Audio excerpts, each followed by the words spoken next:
मोहन उसके परिवार में थे। रामू रोज मजदूरी करता था, लेकिन कभी काम मिलता तो कभी नहीं। कई बार ऐसा होता कि घर में सिर्फ नमक और रोटी से काम चलाना पड़ता। एक शाम रामू खाली हाथ घर लौटा। मोहन दौड़ कर आया। पिताजी, आज कुछ मिठाई लाए हैं क्या? रामू ने मुस्कुराने की कोशिश की, लेकिन उसकी आंखें नम थीं। नहीं बेटा, आज काम नहीं मिला। सीता समझ गई कि फिर से मुश्किल दिन आ गया है। कोई बात नहीं जी, मैं चावल की खिचड़ी बना देती हूँ। इतने में बाहर से पड़ोसी धनराज की आवाज आई। अरे रामू, आज फिर खाली हाथ आ गया। लगता है गरीबी ने तुम्हारे घर का पता हमेशा के लिए लिख लिया है। रामू चुप रहा, लेकिन सीता को बुरा लगा। धनराज भैया, भगवान सबका समय बदलते हैं। धनराज जोर जोर से हंसने लगा। समय बदलते हैं? पहले घर में ढंग से खाना तो बना लो। वह चला गया। मोहन उदास होकर बोला, पिताजी, लोग हमारा मजाक क्यों उड़ाते हैं? रामू ने बेटे के सिर पर हाथ रखा। बेटा, गरीब होना बुरी बात नहीं है, मेहनत छोड़ देना बुरी बात है। उस रात रामू सो नहीं पाया। वह सोचता रहा, ऐसा क्या करूं कि मेरा परिवार भी सम्मान से जी सके। अगले दिन वह काम की तलाश में शहर गया। दोपहर के समय उसने देखा कि कई मजदूर भूखे बैठे थे। एक मजदूर दूसरे से कह रहा था, यार, होटल में 50 रुपए की थाली है, मेरे पास तो सिर्फ 20 रुपए हैं। दूसरा मजदूर बोला, चल पानी पीकर काम करते हैं। यह सुनकर रामू का दिल भर आया। उसी समय उसके मन में एक विचार आया। अगर गरीबों के लिए सस्ती थाली शुरू करूं तो। घर लौटकर उसने सीता को अपनी बात बताई। मैं 5 रुपए की थाली शुरू करना चाहता हूँ। सीता हैरान रह गई। लेकिन हमारे पास पैसे कहाँ हैं? मेरी पुरानी साइकिल बेच देंगे। सीता घबरा गई। वही तो एक सहारा है। रामू बोला, अगर डरते रहे तो जिंदगी भर गरीब ही रहेंगे। मोहन खुशी से बोला, पिताजी, मैं भी आपकी मदद करूंगा। अगले दिन रामू ने साइकिल बेच दी। कुछ बर्तन, चावल, दाल और आलू खरीद लाया। घर के बाहर एक छोटी सी मेज लगाकर उसने बोर्ड लगाया, रामू की 5 रुपए की थाली। गांव के लोग वहां जमा हो गए। 5 रुपए में खाना? मजाक कर रहा है क्या? 2 दिन में दुकान बंद हो जाएगी। तभी धनराज वहां आया।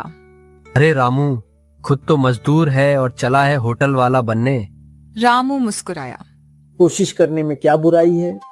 धनराज फिर बोला, 5 रुपए में तो आजकल चाय भी नहीं मिलती। रामू ने शांत स्वर में जवाब दिया, कम कमाऊंगा, लेकिन किसी गरीब को भूखा नहीं सोने दूंगा। धनराज व्यंग्य से बोला, दुनिया सेवा से नहीं, पैसे से चलती है। रामू ने मुस्कुराकर कहा, पैसा जरूरी है, लेकिन इंसानियत उससे भी बड़ी चीज है। सुबह से दोपहर हो गई, कोई ग्राहक नहीं आया। सीता परेशान हो गई। लगता है खाना खराब हो जाएगा। मोहन बोला, माँ, भगवान पर भरोसा रखो। तभी एक बूढ़ा रिक्शा चालक वहां आया। बेटा, क्या सच में 5 रुपए में खाना मिलेगा? रामू मुस्कुराया। हाँ बाबा, आराम से बैठिए। रामू ने प्यार से थाली परोसी। बूढ़े ने खाना खाया और उसकी आंखों से आंसू निकल पड़े। बेटा, 3 दिन बाद पेट भरकर खाना खाया है। सीता की आंखें भी भर आईं। बाबा, जब भी भूख लगे यहाँ आ जाइए। बूढ़ा बोला, भगवान तुम्हें बहुत बड़ा आदमी बनाए। यह बात धीरे धीरे मजदूरों में फैल गई।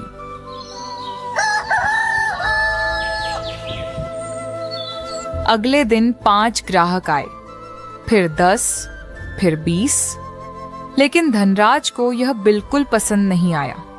वह अपने दोस्तों से बोला, अगर रामू सफल हो गया तो गांव में मेरी इज्जत कम हो जाएगी। उसका दोस्त बोला। फिर क्या करोगे? धनराज मुस्कुराया। कुछ ऐसा करूंगा कि उसकी दुकान हमेशा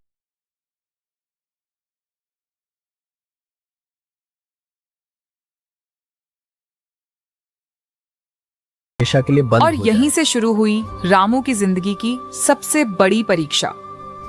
रामू की 5 रुपये की थाली धीरे धीरे मजदूरों और गरीब लोगों के बीच मशहूर होने लगी थी। सुबह से ही कुछ लोग उसकी छोटी सी दुकान के बाहर बैठकर खाने का इंतजार करने लगे थे। सीता रसोई में खाना बना रही थी और मोहन ग्राहकों को पानी पिला रहा था। उधर धनराज अपनी छत से यह सब देख रहा था। कल तक जिसके घर में खाने के पैसे नहीं थे, आज लोग उसी की तारीफ कर रहे हैं। उसकी पत्नी कमला बोली। अरे जी, किसी की मेहनत से जलना अच्छी बात नहीं है। धनराज भड़क गया। तुम चुप रहो, मुझे अच्छी तरह पता है कि ऐसे लोग ज्यादा दिन नहीं चलते।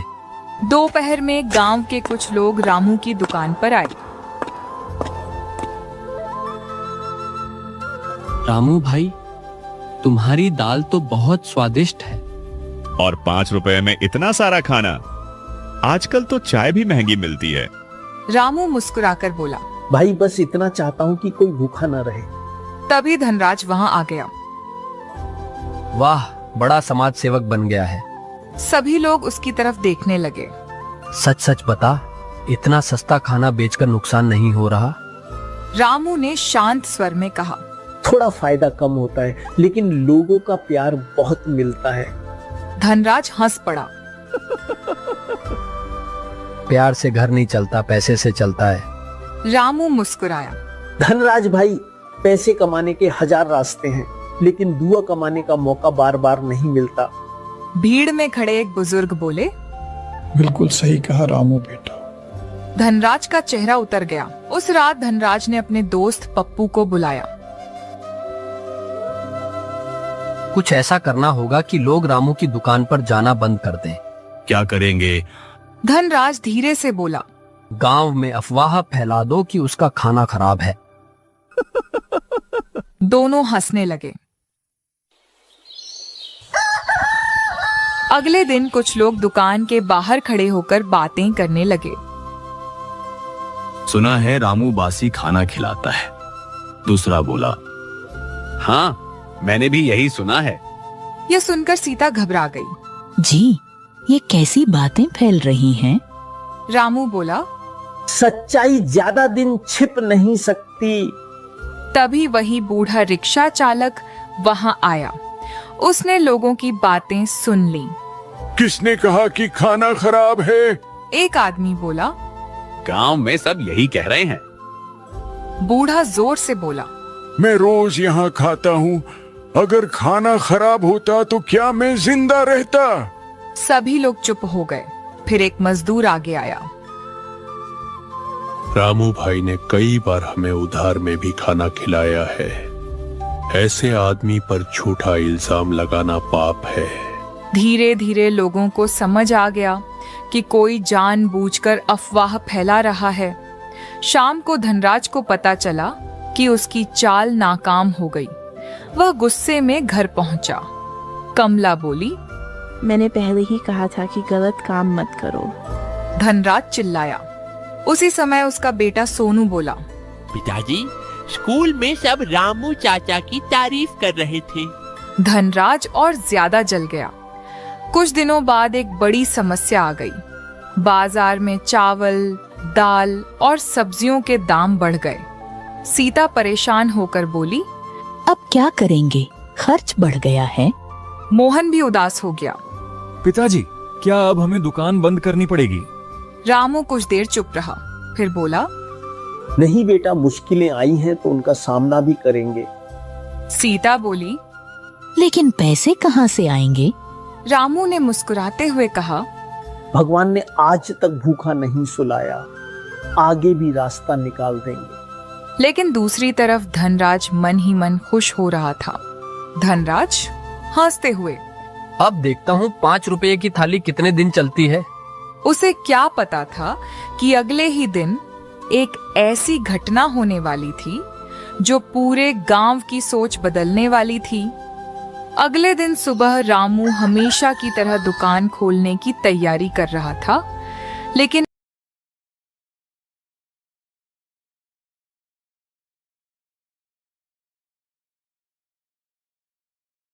इस बार उसके चेहरे पर चिंता साफ दिखाई दे रही थी। दाल, चावल और सब्जियों के दाम बढ़ चुके थे। 5 रुपए में थाली देना अब पहले जितना आसान नहीं रहा था। सीता धीरे से बोली, जी, अगर जरूरत हो तो थाली का दाम बढ़ा दीजिए, लोग समझ जाएंगे। रामू ने मुस्कुराकर कहा, सीता, जिन लोगों के लिए हमने ये काम शुरू किया था वे गरीब मजदूर हैं। अगर मैं भी दाम बढ़ा दूंगा तो उनका क्या होगा? पिताजी, मैं भी स्कूल के बाद आपकी मदद करूंगा। रामू ने बेटे को गले लगा लिया। बस बेटा, मेहनत और ईमानदारी कभी मत छोड़ना। उसी समय एक बड़ी गाड़ी दुकान के सामने आकर रुकी। गांव के लोग हैरान होकर देखने लगे। गाड़ी से एक बड़े व्यापारी विजय अग्रवाल बाहर निकले। धनराज दूर खड़ा सब देख रहा था। धनराज हैरानी से, इतनी बड़ी गाड़ी यहाँ कैसे आ गई? क्या यही रामू की 5 रुपए वाली थाली है? रामू ने विनम्रता से कहा। जी साहब, बैठिए। विजय ने खाना खाया। खाना खत्म होने के बाद उन्होंने पूछा, इतना अच्छा खाना सिर्फ 5 रुपए में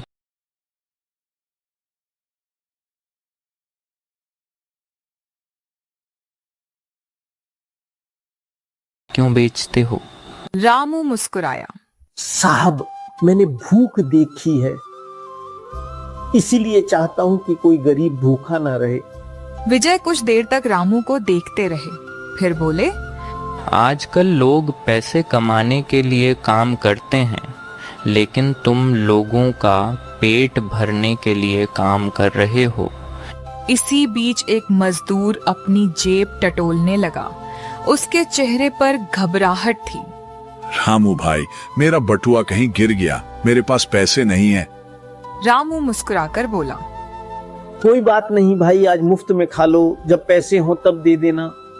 यह सुनकर विजय अग्रवाल बहुत प्रभावित हुए। उन्होंने कहा, रामू, तुम सच में बहुत बड़े इंसान हो। फिर उन्होंने अपनी जेब से एक लिफाफा निकाला। इसमें 50,000 रुपए हैं। इसे कर्ज मत समझना, यह मेरी तरफ से तुम्हारी मेहनत का सम्मान है। रामू घबरा गया। नहीं साहब, मैं इतने पैसे नहीं ले सकता।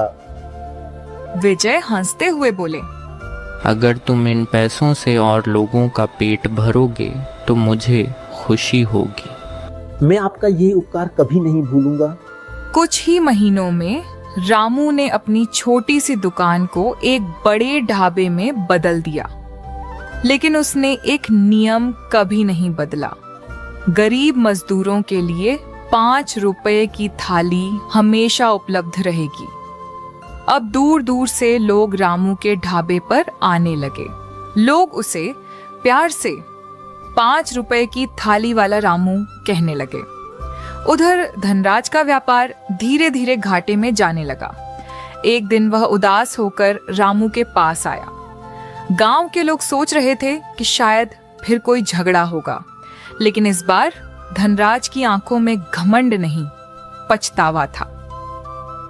रामू, मैंने हमेशा तुम्हारा मजाक उड़ाया, तुम्हारे खिलाफ अफवाहें फैलाई। क्या तुम मुझे माफ कर सकते हो? सीता और मोहन चुपचाप खड़े थे। रामू मुस्कुराया। गलती इंसान से ही होती है धनराज भाई। अगर आपको अपनी गलती का एहसास हो गया है तो मेरे मन में आपके लिए कोई नाराजगी नहीं है।